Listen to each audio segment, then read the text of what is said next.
hem d'intentar que la follower faci un recorregut rectilini, no perquè sigui obligatori fer-ho així, perquè llavors jo puc fer un sign-out que no sigui rectilini, però ara l'he fet així perquè jo volia, no perquè no sé fer-ho d'una altra manera.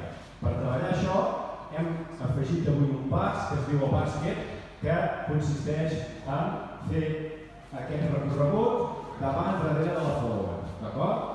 I per poder fer això hem afegit un gest tècnic, que és el de deixar anar la mà seguint la de la follower per poder que encaixi, d'acord? Per tant, fem un sign-out, i aquí jo segueixo la mà de la follower i vaig enrere i m'aparto i la deixo passar recta. Tornem-hi.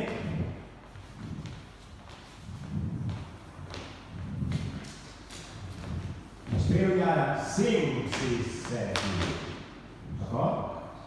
Llavors, us hem explicat el concepte de les frases musicals, que ja us hem explicat que a vegades no és així, però la majoria de vegades les idees que ens explica la música comencen amb un 8 i acaben en el quart 8. 1, 2, 3 i 4. I la música que hem fet servir avui, a més es donava la casualitat, com passa algunes vegades, que al quart 8 hi havia un break, i per tant el que hem fet era simplement per reflexionar-vos o que fos, escoltant que hi havia aquesta frase s'està explicant una història, aquí per exemple vam fer una petita variació, bé, la tercera ens preparem perquè aquí